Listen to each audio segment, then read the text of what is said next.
Kementerian Kesehatan Indonesia, kebutuhan gizi adalah jumlah minimal zat gizi yang dibutuhkan oleh setiap individu. Kebutuhan zat gizi yang dibutuhkan. 1. Karbohidrat. Kebutuhan karbohidrat per hari masing-masing orang berbeda-beda. Pada umumnya, orang dewasa sehat membutuhkan asupan karbohidrat sekitar 220 sampai 300 gram per hari. Wanita yang berusia kurang dari 50 tahun butuh 25 gram serat per hari. Wanita berusia lebih dari 50 tahun butuh 21 gram per hari. Pria berusia kurang dari 50 tahun butuh 38 gram per hari. Dan pria berusia di atas 50 tahun butuh 30 gram per hari. 2. Energi. Energi untuk remaja dan dewasa muda perempuan 2000 sampai 2200 kilokalori.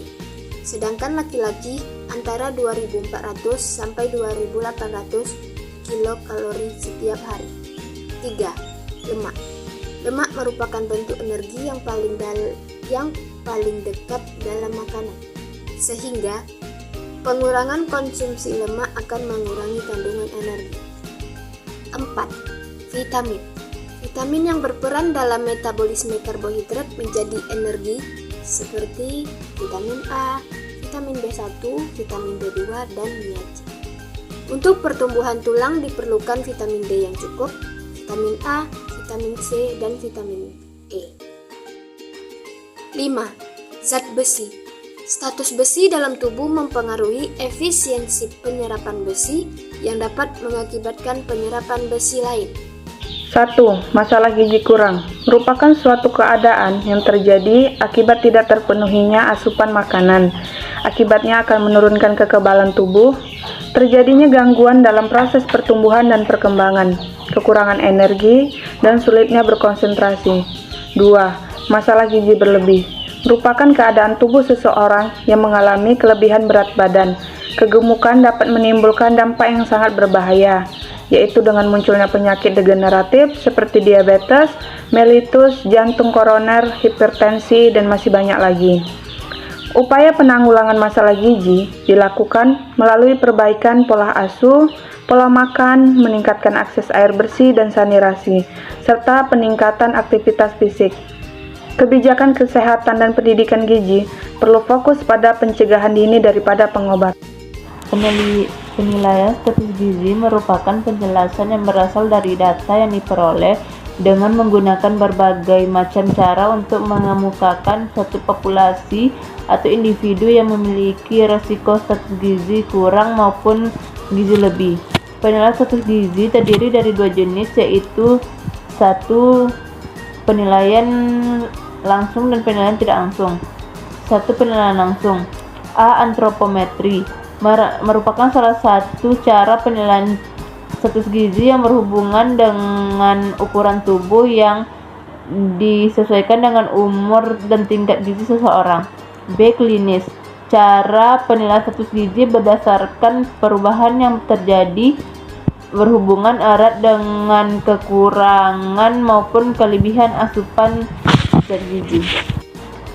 C. Biokimia. Pemeriksaan yang digunakan untuk mendeteksi adanya defisiensi zat gizi pada kasus yang lebih parah lagi. D. Biofisik.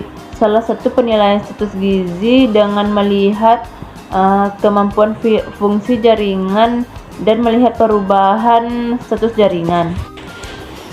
2. Penilaian tidak langsung. A. Survei konsumsi makanan. Salah satu penilaian status gizi dengan melihat jumlah dan jenis makanan yang dikonsumsi. B. Statistik vital. Metode penilaian status gizi melalui data-data mengenai statistik kesehatan. C. Faktor ekologi. Digunakan untuk mengetahui penyebab kejadian gizi salah atau malnutrition di suatu masyarakat. Faktor yang berhubungan dengan status gizi. 1. Umur. Semakin bertambahnya umur, maka akan semakin meningkat pula kebutuhan zat tenaga bagi tubuh. 2. Frekuensi makan. Frekuensi konsumsi makanan dapat menggambarkan berapa banyak makanan yang dikonsumsi. Melewatkan waktu makan dapat menyebabkan penurunan konsumsi energi, protein, dan zat gizi lainnya. 3. Asupan energi. Kebutuhan energi yang tidak tercukupi dapat menyebabkan protein, vitamin, dan mineral tidak dapat digunakan secara efektif. 4. Asupan protein. Protein adalah zat gizi yang paling banyak terdapat dalam tubuh. 5. Asupan karbohidrat. Karbohidrat merupakan sumber energi utama bagi tubuh. 6. Asupan lemak. Lemak merupakan cadangan energi dalam tubuh. 7. Tingkat pendidikan. Pendidikan memiliki kaitan yang erat dengan pengetahuan, dapat membuat seseorang memperhatikan makanan untuk memenuhi kebutuhan zat gizi seimbang. 8. Pendapatan. 9. Pengetahuan. Pengetahuan akan tingkat gizi seseorang.